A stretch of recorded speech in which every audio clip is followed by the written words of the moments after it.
Donc aujourd'hui, je vais vous parler d'improvisation et puis d'intelligence artificielle, donc, qui est aussi un peu le type d'un projet sur lequel on travaille avec Christophe, dont je parle un petit peu plus tard, donc, qui s'appelle IA en scène, qui considère l'intelligence artificielle comme un partenaire pour l'improvisation et la co-créativité. Alors, donc, qu'est-ce qu'on entend par là? Est-ce que c'est un miroir, un contrepoint, ou bien une contradiction féconde d'utiliser de l'intelligence artificielle pour improviser? Et l'idée est de mettre en lumière les forces, les limites et les failles des systèmes d'intelligence artificielle. Ça, on va voir que c'est la démarche qui est apparue au fur et à mesure de la recherche. Voilà, et on peut questionner l'autonomie, le contrôle, ou bien l'imprévu et le biais des données, évidemment. Alors je vais faire, avant de faire un tout petit peu d'histoire, pourquoi maintenant en fait on s'intéresse à ces questions? Enfin, elles ne sont pas nouvelles, mais maintenant, avec l'arrivée de l'IA grand public depuis la fin 2022, on a quand même pas mal d'outils d'intelligence artificielle qui arrivent en scène et en studio. Et puis, on a aussi un climat d'inquiétude assez important des créateurs, des créatifs, par rapport à leur travail. Effectivement, c'est quelque chose qui est réel. Donc, est-ce qu'on va être plus dans des éléments de pastiche, ou bien est-ce qu'on est à la recherche de sonorités, ou bien d'interactions inédites? Et ce qui me semble intéressant, ce qui nous a semblé intéressant aussi dans la démarche de cette recherche, c'est de déplacer l'intelligence artificielle du fait d'être un outil vers un médium de dialogue musical. C'est un petit peu ça le défi. Alors, je vais parler de quelques racines historiques sur l'improvisation avec les machines, et notamment avec George Lewis et son système Voyager de 1987. Donc, c'est un système interactif qui dialogue en temps réel avec le musicien, l'improvisateur. On a eu d'autres systèmes pionniers qui sont venus à peu près à la même époque. Le Continuator avec François Pachet qu'on voit en arrière-fond, ainsi que OMAX, où on considère une mémoire stylistique de l'ordinateur et une réponse contextuelle, avec le musicien.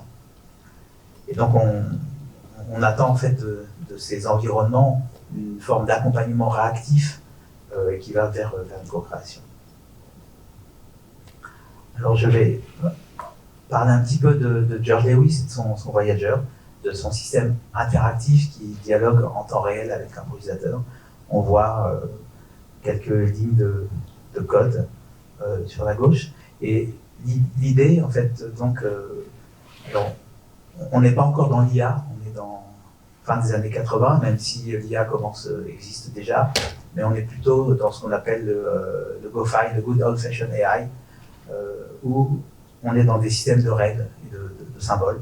Donc George Lewis construit un environnement d'improvisation qui n'est pas hiérarchique, mais qui permet de co-improviser avec des humains. Donc il y a une écoute du jeu en temps réel qui passe par une interface qui est souvent une interface MIDI, qui peut passer par des descripteurs audio, une extraction en fait d'informations du son. Et donc l'analyse qu'il en fait, elle est plutôt centrée sur un état de la machine et pas trop, ou bien un état aussi du musicien, et pas trop vraiment sur une grammaire harmonique du musicien. En gros, il n'essaye pas, avec son système, de générer, de jouer avec des grilles d'accords ou des choses comme ça. Donc son architecture, elle peut être multi-agent, c'est-à-dire qu'il y a plusieurs musiciens dans l'ordinateur qui vont tourner en parallèle et proposer des interactions musicales. Cela à la fois sur la notion donc, du tempo, du tactus, d'intervalle, de hauteur, de timbre et de probabilité du jeu. Donc tout ça, c'est des règles, c'est pour ça que ça s'appelle vraiment le GoFi, le Good Old Fashioned AI, parce que c'était vraiment un système symbolique qui évidemment n'est pas du tout le système des réseaux de neurones tel qu'on connaît actuellement. Donc cela dit, ça a créé une sorte de génération autonome où chaque petit player donc, va générer des rythmes, des mélodies sous certaines contraintes qui sont ses règles. Et donc au final, la machine va contraster ou diverger avec le musicien, voire jouer toute seule ou bien en dialogue. Donc il y a une forme de non-contrôle qui est aussi intéressante dans cette démarche. Et l'esthétique, c'est celle de l'improvisation libre, c'est aussi l'esthétique qui nous intéresse dans le projet, avec Christophe, avec aussi d'autres personnes, comme Pierre-Alexandre Tremblay qui a fait Fulcoma, avec qui on a joué, vous verrez aussi tout à l'heure. Donc dans son modèle, il n'y a pas vraiment de hiérarchie tonale qui est imposée. Et à l'origine, ça a été développé en force, un langage qu'on n'utilise plus beaucoup, mis à part les banques, à l'aide d'un disque clavier qui permet de repasser en fait dans un mode de musicien acoustique avec le musicien improvisateur. Alors on va écouter. Alors on a un problème de son, donc ça va sortir de mon ordinateur. Je vais écouter un petit bout, j'espère, ou alors ah non, ça sort encore là, mais je pense que si ça bug, je vais passer sur l'ordi.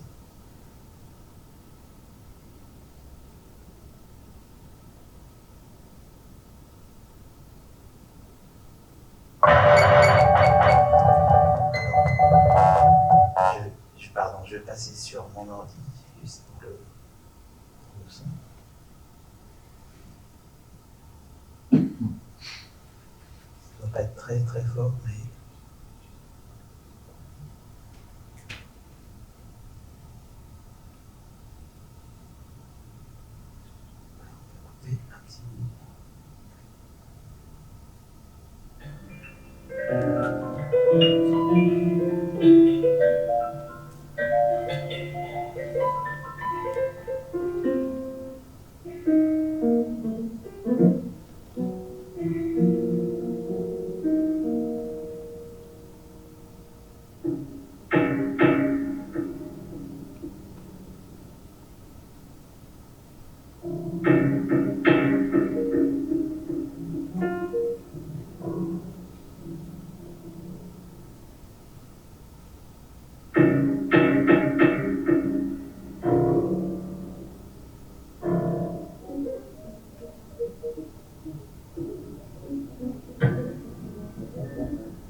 Donc on voit ici le deuxième clavier, qui est un disque clavier, c'est-à-dire qu'il y a des mécaniques qui vont activer automatiquement le jeu sur les touches, qui est en train de dialoguer par l'intermédiaire de l'ordinateur entre les deux, entre le musicien et puis ce clavier.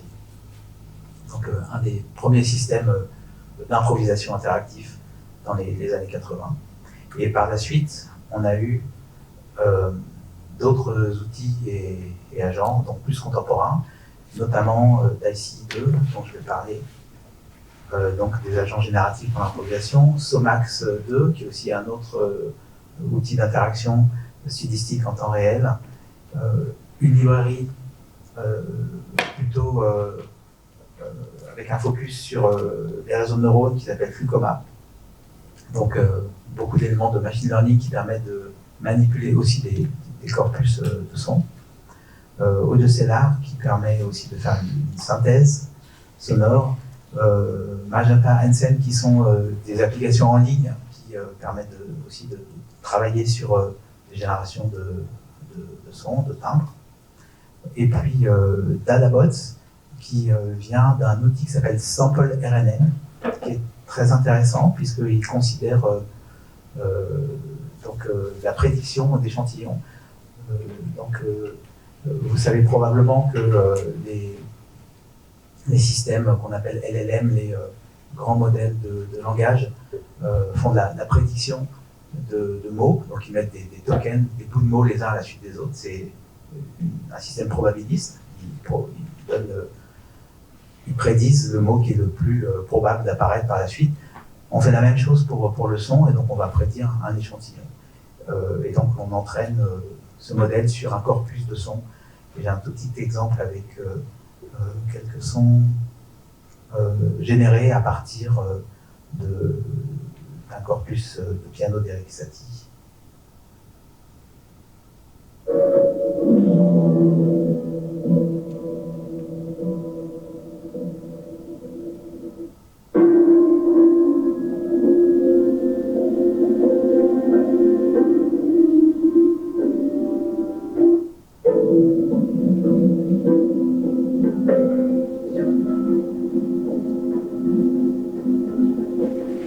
Alors c'est 3 petits extraits qui montrent en fait la progression donc de la génération d'échantillons.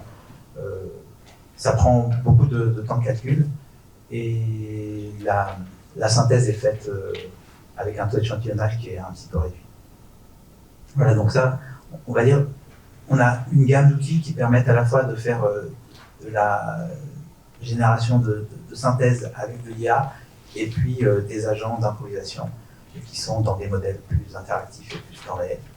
Et notamment Daisy 2, qui est un agent génératif. Et donc le principe de Daisy, on va écouter un tout petit peu après, je vais faire une petite démo, c'est d'apprendre une mémoire stylistique séquentielle à partir d'un son, d'un flux MIDI. Et on va pouvoir naviguer en temps réel dans ce son. Et il y a un paradigme de 3 éléments qui combine en fait un style assez libre de navigation, et en même temps, à l'aide d'une écoute réactive de l'instrumentiste, ça va être le contexte, et dans un guidage scénarisé. Donc on peut faire un peu un scénario, une structure qui va même être construite automatiquement. Et donc son style vient de sa mémoire, qui est en fait une segmentation du son en petites unités. Il va les étiqueter suivant des descripteurs, suivant le timbre, la hauteur, le rythme, l'harmonie. Et à partir de là, il va générer un graphe pour recomposer en fait un graphe de connexion des échantillons, des petits bouts de son, les uns avec les autres, de manière très cohérente. Et ça va être une forme c'est d'une certaine manière sa connaissance qu'il est en train d'apprendre. À partir de là, s'établit une écoute réactive avec le musicien.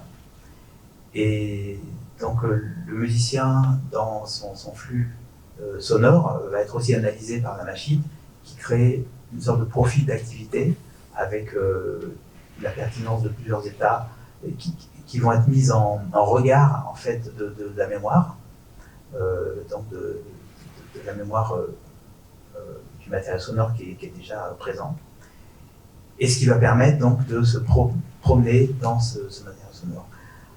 Voilà, on peut donc générer une forme de scénarisation qui va avoir une structure temporelle qu'on peut essayer de contrôler dans une forme d'interaction musicale. Donc cette génération, elle se fait par une forme de similarité avec le son qui est enregistré. Et on va pouvoir contrôler certains registres comme la densité, l'énergie, les intervalles ou bien la vitesse de jeu. On peut avoir plusieurs agents qui tournent ensemble de manière à créer une forme encore plus organisée ou chaotique, et avoir des agents qui vont jouer en contrepoint les uns avec les autres. Et donc on va travailler soit sur le son, soit sur du MIDI. Voilà, donc tout ça va créer une forme de co-improvisation, et on va nommer ça une co-improvisation d'idées. Voilà, et l'idée, enfin le but étant de produire une forme d'autonomie assez crédible de l'agent. Alors on va écouter. Je vais faire un tout petit démo.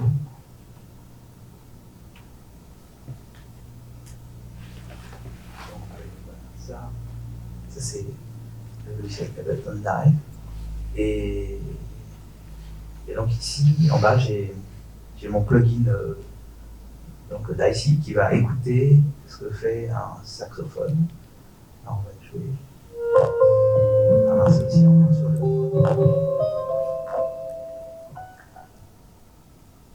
Alors, les répétitions ne sont pas normales, c'est vraiment le bug. Donc, le saxophone, c'est le musicien, on va dire, qui joue en live. Et puis la guitare, c'est ça, c'est la réponse, donc c'est le corpus sonore sur lequel a été appris les chemins.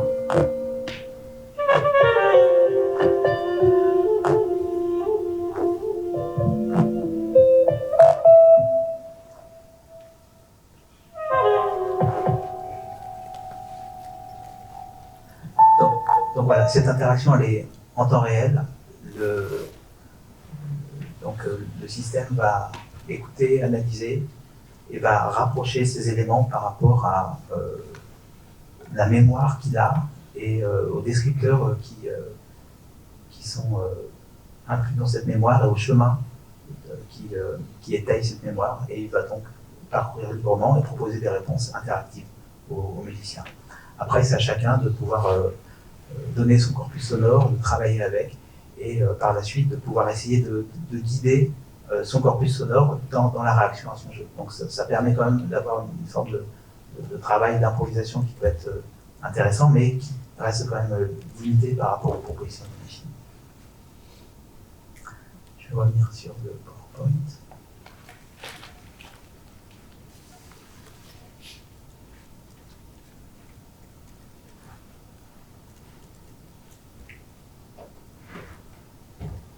Et je vais vous parler un petit peu du projet Senia,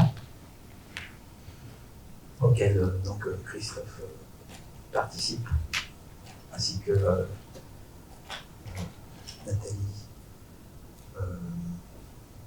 Nathalie Herold, une chercheuse musicologue de la Sorbonne. Et donc le but du projet, c'est justement d'explorer les agents d'improvisation en intelligence artificielle ou en machine learning, on va dire. Et la problématique, c'est quel statut musical en fait un tel agent peut avoir au sein d'un collectif. Et on se positionne dans musique mixte, improvisation libre et musique augmentée. Et donc on cherche plutôt à utiliser des agents autonomes et qui vont pouvoir prendre des initiatives musicales pour l'improvisation. Alors il y a plusieurs outils qui existent, hein, c'est ce qu'on a un peu exploré, donc Somax 2, Flucoma, donc l'environnement dans Max MSP, qui est un logiciel d'interaction, Catart, Wakinator, qui est quelque chose d'assez ancien sur le mapping gestuel à l'aide de réseaux de neurones, plusieurs librairies de réseaux de neurones, des environnements comme Super Collider qui permettent aussi de tourner des choses comme Flucoma. Voilà, donc un ensemble d'interfaces avec des agents de machine learning ou d'intelligence artificielle qui permettent de faire de la co-création en live. Et le cadre analytique, c'est aussi un cadre, une lecture tripartite où on essaie de regarder à la fois qu'est-ce qu'on produit, quels sont les objets et comment on peut comprendre ce qu'on entend. Alors on a fait plusieurs expérimentations. Des sessions d'improvisation, des prototypes de performance en réseau, ça on est aussi en train de le faire avec Alain, qui est ici. Et on a fait aussi un concert laboratoire, dont je vous passerai un petit extrait dans quelques minutes. Et l'idée, c'est de diffuser un ouvrage collectif qui rassemblerait cette expérience. En passant par une évaluation avec un public. On est vraiment en cours de finir ce projet qui s'est déroulé sur 8 mois.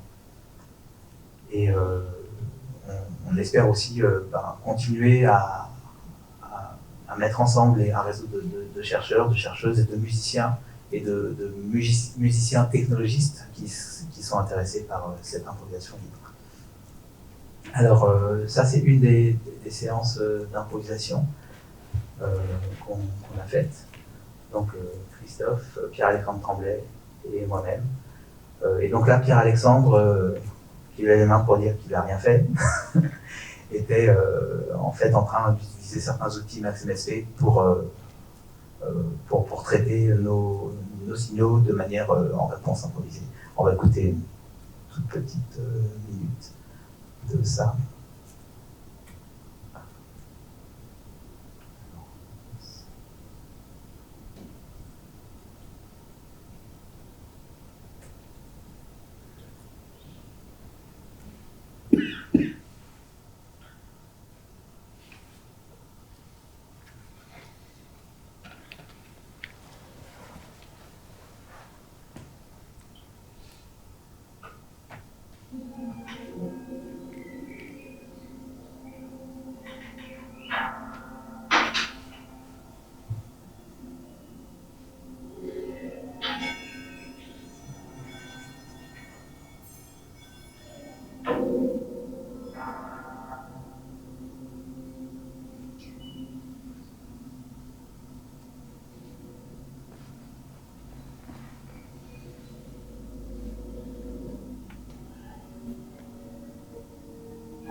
Ah, il n'est pas très vite, je ne sais pas pourquoi.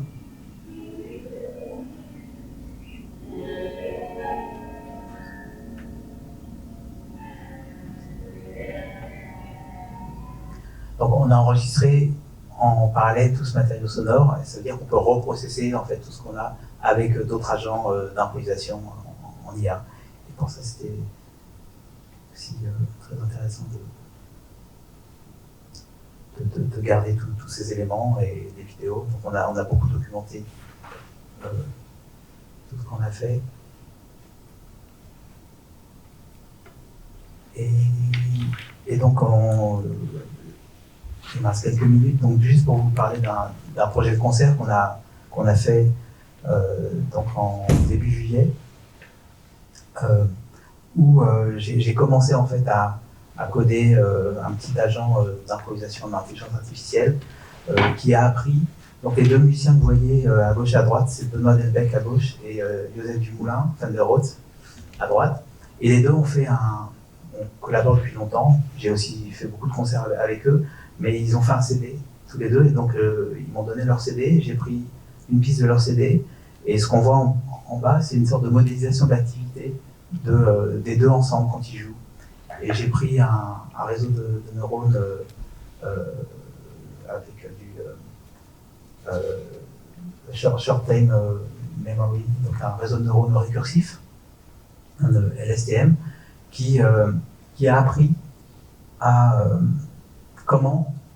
qui a appris à modéliser en fait l'interaction des deux musiciens. Donc ce sont les deux courbes qu'on voit en bas. Ils ont leur activité basée sur plusieurs descripteurs sonores. Et j'ai utilisé ce modèle dans le concert pour interagir avec les deux musiciens. Donc ils ont joué tous les deux évidemment d'autres choses. Et moi je joue aussi des éléments électroniques, mais qui intervenaient uniquement quand l'IA décidait de quand il allait intervenir par rapport à ce modèle-là. Alors il ne reste pas longtemps, je vais écouter un tout petit extrait de ce concert.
Donc le modèle d'IA écoute les deux musiciens, à la fois le piano, des événements MIDI du piano, parce que c'est un disque clavier, aussi l'audio et l'audio du Phanerot, et puis il va décider quand est-ce qu'il va pouvoir intervenir en réponse aux musiciens.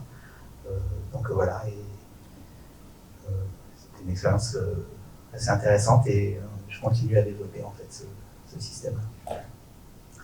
Voilà, donc, je vous remercie beaucoup.